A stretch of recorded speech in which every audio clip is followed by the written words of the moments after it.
오늘은 사무엘하 7장 12절에서 19절을 기준으로 타인을 변화시키라라는 제목으로 말씀을 나누길 원합니다. 오래전의 책인데 칭찬은 고래를 춤추게 한다 그랬어요. 칭찬을 무조건 하라는 게 아니라 고래가 춤추도록 칭찬을 설득력 있게 하라 그런 얘기입니다. 그래서 아무튼 사람을 바꾸는데, 사람의 행동을 바꾸는데 어떻게 해야 되는가? 남편과 아내는 너무 잘 알아요. 약점을 잘 알아요. 나의 모든 비밀을 알아요. 가까이 있는 사람들이 지적을 합니다. 왜? 너무 잘 알기 때문에. 안 바뀐 걸 알기 때문에. 그런데 도리어 악화만 됩니다. 그런데 칭찬의 말 한마디가 그 사람을 바꾸게 한다는 얘기입니다. 그렇다고 무조건 칭찬만 하면 안 됩니다.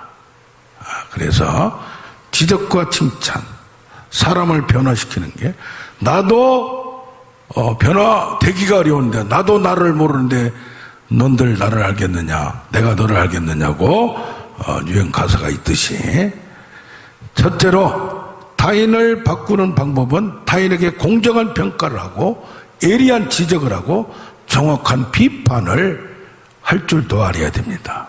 구약에서 심판을 선포합니다. 공의 하나님이다. 하나님의 시각으로, 하나님의 눈으로, 하나님의 마음으로 평가하고 지적하고 말로 선포하고 공표하는 겁니다. 모든 사람이 알 수 있도록. 그래서 예레미야 2장에 나온 4절 8절 보면 헛된 것 우상 숭배를 고발합니다. 너희를 광야를 걷게 하신 하나님, 통과하게 하신 하나님, 그걸 통하여 하나님을 만나게 하고 하나님을 그런데도 찾지 않는 너희들, 이 가나안 땅에 광야를 거쳐서 왔는데 그때는 정말 하나님만 믿으리라, 오직 나는 믿으리라 했는데 너무 기름진 것을 보니까 마음이, 눈이 바뀌어져요. 그래서 그 열매를 보고 나서 땅을 더럽혔다고 했어요. 땅을 더럽혔다고. 그러면서 뭐냐? 9절부터 나온 건 생수의 근원인, 우리가 더위에서 지금 하절기인데 너무 더우면 어떻게 해요? 냉수를 먹어야 돼요. 얼음물을 먹어야 돼요. 생수의 근원인 하나님을 버려버렸어요. 우리가 짐승이나 곡식이나 물을 먹어야 되는데, 그리고 나는 스스로 웅덩이를 팠어요. 이게 웅덩이가 터져버렸네. 그러므로 그것을 변론하자, 너와 나와 토론하자, 그렇게 말을 합니다. 디도서 2장 15절에도 너희는 이것을 말하고 권면하며 모든 권위로 책망하라 그랬어요. 업신여기를 받지 말라. 무슨 말입니까? 말로 듣든지 아니 듣든지 말씀을 전하라, 이 말이나 이것들을 명하고 책망하고 교훈하고 훈계하고 교육과 책망함으로 이걸 지적해 줘야 된다는 얘기예요. 그런데 사람들이 끝까지 안 변해요. 특히 사울왕 안 변해요. 끝까지 하나님 말씀을 어겨요. 네가 내 말씀을 버렸으면 나도 너를 버린다고 했어요. 이 사람들은 뭐냐? 철저히 에고이스트, 철저히 나르시스트, 자기만 생각, 자기 인기만 원해요. 남이 칭찬을 안 하면, 책망을 하면 듣지를 못해요. 제거해버려야 돼요. 자신의 감정도 숨겨요. 타인의 감정도 자기가 나름대로 해석해요. 자기 뜻대로 사건이나 모든 것을 몰아가요. 그러니까 뭐가 돼요? 생각의 구조가 이 거짓과 사기로 자기도 모르게 끌려가는 거예요. 이게 정확한 판단을 하는 분별력이 부족하다는 얘기입니다. 그래서 뭐요? 사울왕뿐이 아니라 가룟 유다도 그렇고 바로왕도 그렇고 로마 왕자도 그렇고, 이 사람들은 세상의 바벨론은 자기 나름대로 철저히 무언가 고통과 문제를 통하여 이거 아니면 안 된다, 돈 아니면 안 된다, 권력 아니면 안 된다, 그래서 그걸 끝까지 잡으려고 하나님 말씀을 버리는 거예요. 보이지도 않는 하나님 누가 믿냐 이 말이에요. 그래서 사람이 바뀌냐 안 바뀌냐, 안 바뀐다고 말을 많이 해요. 공정하게 하나님이 선포하고 구약의 선지자를 통하여 말씀을 통하여 심판을 선고하는데도 마이동풍 듣질 않아요. 네, 그래서 참 예수를 믿고 정말 간증도 하고 그러다가도 다시 하나님을 버리는 경우가 많이 있습니다. 박영돈 교수님이라고 지금 이제 은퇴하시고 이분이 성령론에 대해서 보수 신학교 고신 측에서 성령에 대해서 지금 열린물이고 경험이 있는 분 그러다 보니까 내부적으로도 지적을 많이 당했어요. 그런데도 그래서 성령에 대한 책들도 그분 책을 보면 보수 중에 극보수인데도 굉장히 열려 있어요. 근데 이분이 이제 최근에 미국의 지미 스와카트라는 목사가 80년대 TV로 설교도 하고 많은 사람을 막 말을 선동적으로 잘하고 그러다 보니까 허풍과 과장, 공허, 감상적 그다음에 그러니까 사람의 마음을 막 움직여요. 인기가 많았어요. 그런데 이분은 뭐냐 감동적인 설교 후에 꼭 매춘부한테 갔던 거예요.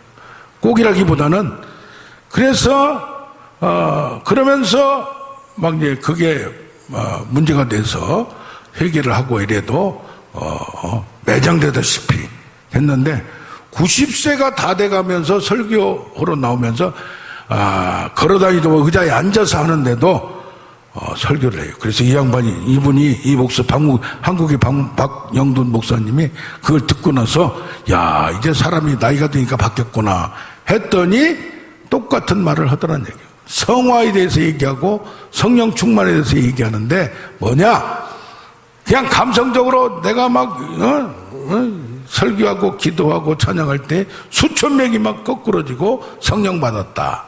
성령의 충만과 성령에 대해서 감성적인 것에 너무 이게 그렇게 생각하는 거예요. 그러니까 뭡니까? 그의 생각이 바뀌지 않는 한 사람이 바뀌지 않는다니. 사람은 완전할 수는 없어요. 도둑질하는 사람 다시 도둑질하고 주먹으로 쓴 사람 쉽게 돈을 벌고 이 유혹이 올 때가 있어요. 참고 참다 보니까 어쩌다 넘어진 것은 그럴 수 있는데 상습적으로 그렇다는 것은 뭡니까? 이 생각이 잘못됐다는 얘기예요. 그래서 우리가 제일 먼저 하나님에 대한 생각, 공의의 하나님, 성경에 나와 있는 하나님, 구약의 심판의 하나님, 하나님의 진노의 하나님. 그리고 오늘도 신약에서도 예수님이 너희가 나를 사랑하면 내 계명을 지키라. 내 계명을 지키면 너희가 나를 사랑하는 것이고 나의 사랑 안에 거한다. 아멘. 그래서 어떻게 됩니까? 사랑과 계명, 계명과 사랑, 예수 믿음과 성령 충만, 이것이 같이 가야 된다 이 말이요. 잘못하면 감성에 충만해가지고 찬양하고 기도하면 내가 후련해지니까 성령 충만으로 착각하는 경우도 있을 수 있다는. 그래서 뭐요? 영을 분별하라. 자꾸 체크를 해야 돼요. 아멘. 예. 두 번째는 사람을 편하게 하는 방법은 뭐냐? 사랑으로 수용하는 방법이에요. 기다려주는 방법. 특히 어린애들 잘 바뀌지 않습니다. 그냥 느낀 대로 충동적으로 행동합니다. 스스로 깨달을 때까지 기다려주는 방법. 그래서 그가 통의하고 자복하며 철저히 깨닫도록 자신이 깨달아야 돼. 아멘. 그래서 지난번에 어떤 목사님이 오셔서 설교하시면서 성도들이 자기가 깨닫도록 해야 된다. 그래서 저도 그래요. 이 사람들이 오시다가 가시고 뭐 여러 가지 있지만은 나 보내긴 하고 문자도 보내고 뭐 카톡도 보내고 하지만은 전화도 한두 번 하다가 하면은 놔둬요. 왜? 자기가 의사는 병든 자에게 병이 들었을 때 깨달아야 찾아오는 거예요. 의사한테. 아멘. 자기가 안 아프다고, 자기가 괜찮다고, 자기가 똑똑하다고 하면 절대 의사를 찾아가지 않고 선생을 찾아가지 않고 상담을 하지 않는 거예요. 그래서 뭐요? 자기가 자기를 보지 못하는 것을 철저히 깨닫는 그 순간 돌아오는 거고 깨닫는 거예요. 이게 저는 묵상하다가 탕자의 상태를, 탕자의 관계를 이렇게 되는 거예요. 아버지는 그 당시에 아버지는 절대 권위자였어요. 아버지 새 시대 새로운 변화를 원해서 내가 저기 큰 도시로 가서 신도시로 서울에 가서 수도에 가서 내가 사고를 합니다. 돈 내놓으시오.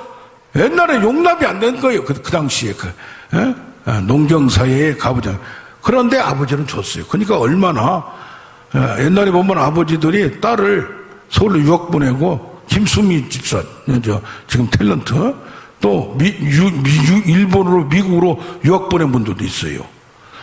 그러니까 뭡니까? 아버지의 너그러움 또 사랑 포용 들어줌 아멘. 철저한 자유를 줘요.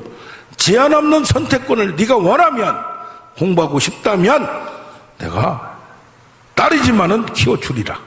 아멘. 그러나 철저한 자기 책임 그것을 자기가 알아야 돼요. 그런데 가서 해보니까 현실은 다른 거예요. 그런 사람 있잖아요.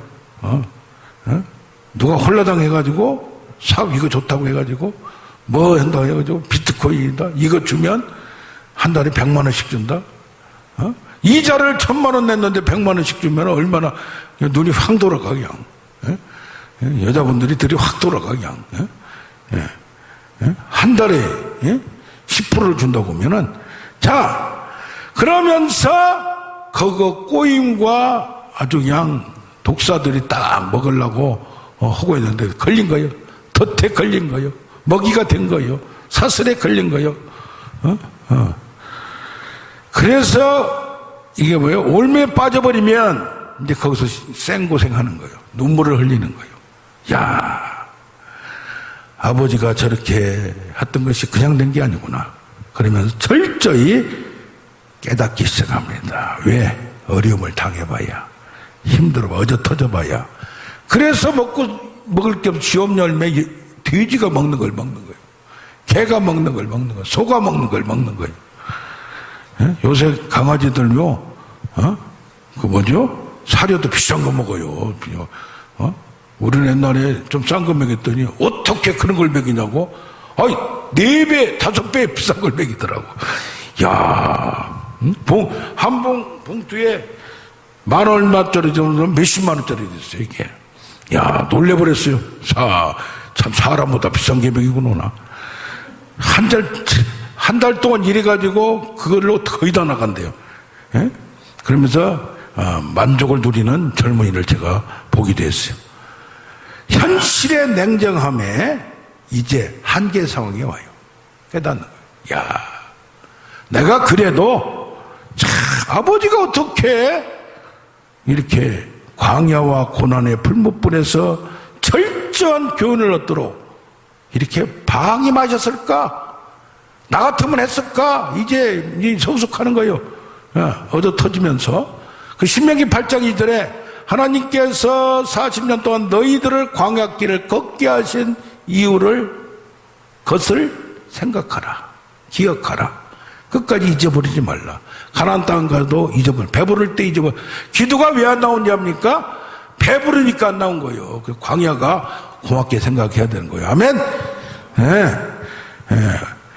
나약하고 방임적인 기질, 악의 구조에 그 덫에 끌려갈 수밖에 없는, 저항하지 못하는, 싸움도 못해요, 견뎌내지도 못하는 이런 나약한 기질과 그 마음과 체질이 바뀌어지지만 안 돼요. 바뀌어야 돼요. 왜? 자기가 당해봤으니까. 그래서 스스로 깨닫고 아버지를 생각해요. 발길을 돌려서 아버지를 찾아와요. 이게 바로 회개고 통회고 자복이에요. 발길을 돌려서. 아멘. 하나님께 돌아가는 거고. 근데 아버지는 올 것을 알고 계셨고 기다리고 계셨고 날마다 나가서 언제나 이놈이 올까. 이제 거의 그거 팔딱거리는 그 성격에 미꾸라지도 뭐 성질 급한 게 팔딱거려서 지가 죽어버려요. 어떤 애는 목을 잘라도 고기도 생선도 팔딱거리고 저런데 어떤 애는 지가 팔딱거려서 죽어버려요. 사람도 마찬가지예요. 여기에 이런 관계 기다려주신 아버지, 이걸 보면서 묵상하면서 아브라함이 이삭을 바쳤어요. 데려갔어요. 아버지가 말도 안 해요. 그러면서 또 이삭은 따라가요. 야, 번제할 어린 양은 어디 있습니까? 할 말 없으니까 하나님이 준비하시리라. 여호와 이래라는 게 그런 거예요. 아멘. 예언도 아무거나 팔딱거리고 하는 거 아니에요. 생각하고 고민한 가운데 터져나온 게 그 한마디가, 오묘한 그 한마디, 인간의 생각으로 상상할 수 없는 그 한마디가 성령의 계시와 지혜로 예언이 되는 거예요. 아멘. 예. 생각난다고 예언한 게 아니에요. 이것을 머리에서 진짜 그냥 짜내고 이해가 안 되고 그 과정 중에 오묘한 하나님의 통찰의 지혜가 있는 거예요. 아멘. 생각난다고 예언하고 그건 아주 그냥 수준 떨어지는 은사도 아니에요. 그건 양신 역사예요. 양신 역사. 예. 조심해야 돼요. 자, 그런데 아버지 아브라함은 자기 행동으로, 고민하는 모습으로, 결단하는 모습으로 옆에서 지금 보고 있는 나무를 지고 가는 아들이 나중에 깨닫도록 그걸 다 보여주고 있는 거예요. 아멘. 말로 막 그냥 하는 것이 아니고 마음으로, 행동으로 고민하고 정말 어떻게 할까, 그런 와중에도 끝까지 그 말씀을 따라가는 그 모습을 보고 순종의 모범을 누가 보였어? 아브라함이 보였어. 이삭이 그걸 진짜 순종하는 순종의 아들이 된 거예요. 먼저 어떤 상황에서 하나님의 말씀을 선택하고 하나님을 선택하는 그것을 직접 보여준 거예요. 이삭이 나중에 커서 그럴 거 아니에요. 나 같았으면 우리 아들을 저렇게 죽일 수 있어. 정말 매정한 아버지. 아멘. 솔선수범이란 얘기예요. 나를 봅니다. 아멘. 뭘 다 얘기를 못하지만 이제 성숙하면 알아듣고 스스로 깨닫는 그 아들은, 그 탕자는 그나들보다, 자기 실패를 안 하는 그나들보다 더 깊은 사랑을 알고 더 깊은 매래, 더 깊은 채찍을 아는 아들이 될 줄로 믿습니다. 아멘. 아멘. 세 번째로 제가 생각해 본 게, 오늘 하나님과 다윗 관계, 다윗과 그 자녀들의 관계를 한번 생각해 봅시다. 여기 7장 12절부터 쭉 보면 뭐가 나와요? 너는 돌아가려니와 내 몸에서 내 씨를 내대도 그의 나를 견고하게 영원하게 하리라.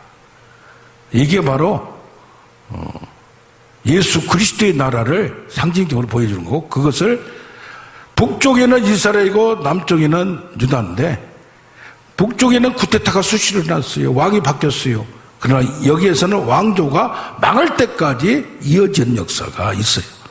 그걸 보면서 이걸 인간 세계는 이룰 수 없는 걸 하나님의 나라, 예수 그리스도의 나라는 영원하다는 걸 보여요. 인간 세계에서 이루어지. 그렇지만은 북쪽에 비하면 오래 간 거예요. 할렐루야. 영혼의 개념이 여기 보면 뭐라고 나오냐, 그 왕위를 영원하게 한다는 얘기야. 14절 보면 나는 그에게 아버지가 되고 그는 내게 아들이 되니 관계 먼저 맺어요. 확실하게. 아멘. 네. 그래서 너가 나와의 아들 그뿐이 아니라 네 아들도 내가 아버지가 되고 네 후손들도 1대1이 관계가 되는 거예요. 아멘.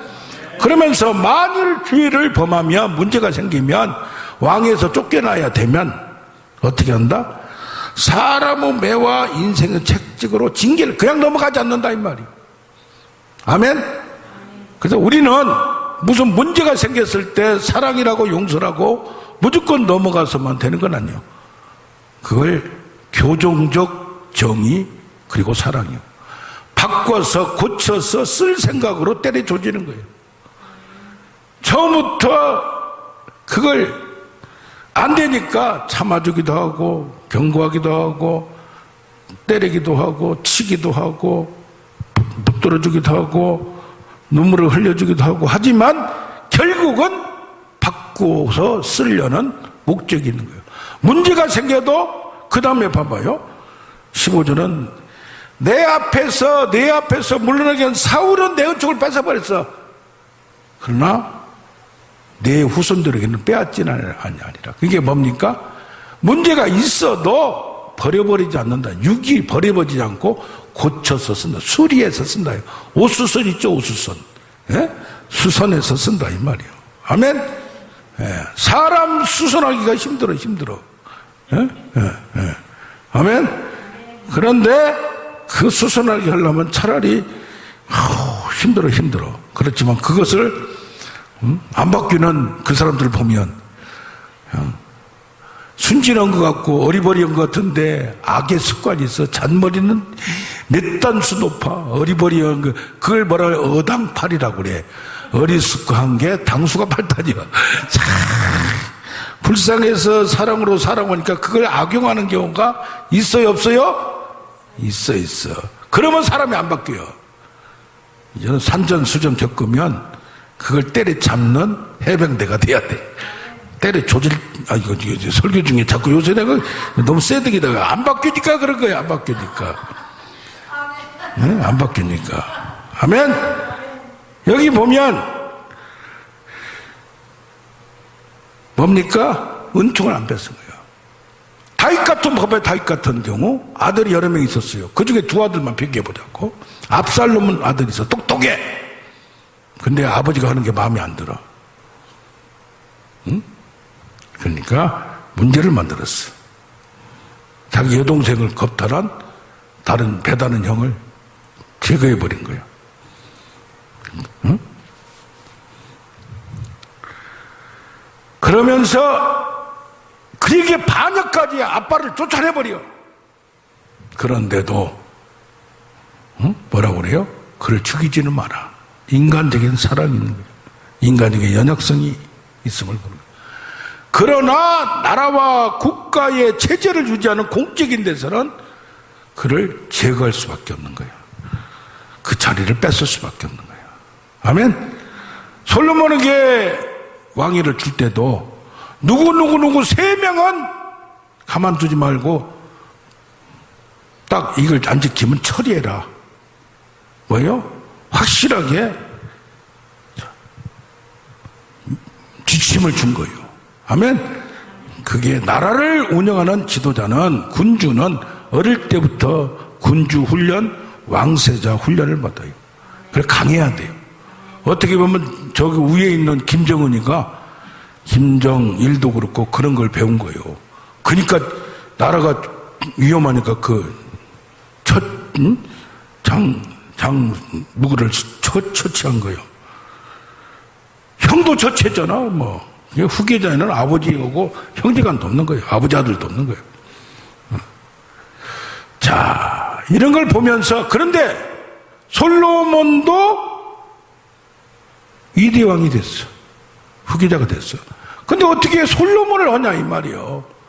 그것도 죄는 개인적인 죄는 했지만 밧세바는 뭐예요? 우리아의 아내에서 취한 그 아들을 왕을 만드는 거. 이게 어떻게 보면 도덕적으로 주홍글씨가 있고 낙인이 있어요. 근데 아버지는 지명을 했어. 어떻게 보면 나라 전체를 생각하고 이런 결격사유를 있는 자를 왕으로 해서는 안 되는 거예요. 그리고 솔로몬이가 나중에는 뭐요? 정치와 외교는 잘해가지고 뭐 이렇게 했는데 믿음이 없어. 믿음이. 예? 지혜가 많으면요 믿음이 빠져요. 그리스도 안에서, 하나님 안에서도.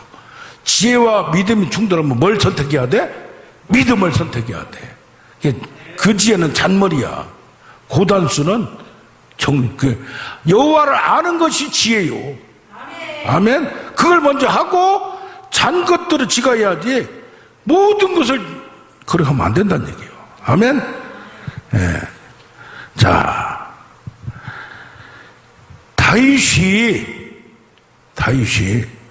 후계자들 잘 키운 거 없어. 절저한 교육을 시킨 것도 없어요. 그런데 여기서 발견해야 될 게 뭐냐? 하나님의 언약하면 되는 거야. 이게 앞설 솔로몬도 인간 백성들이 볼 때도 존경할 마음이 안 가요. 저건 뭐 그 여자 딸이나 아들이라며.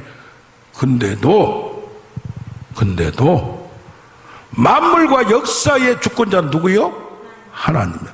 다윗이 허물이 있었어. 솔로몬도 문제가 있어. 뿌리부터 문제가 있어요. 그런데도 왕으로 세우면 세우는 거예요. 할렐루야. 그래서 사랑하되 공의로운 심판, 깊은 사랑에서 공적인 사역을 담당할 때에 특히 다윗이 뭘 보냐? 기름 부음 받은 사울을 끝까지 죽이지 않았어. 그래서 반역이 일어나지 않는 거예요. 아멘. 내가 좁은 문을 가고 쉽게 얻을 수 있는 것도 하나님 허락하지 않으면 안 하는 거예요. 아멘. 두 번째는 선지자가 지적할 때 자기가 철저히 몰랐다고 지적하면 딱 결단 내리고 끊어버렸어.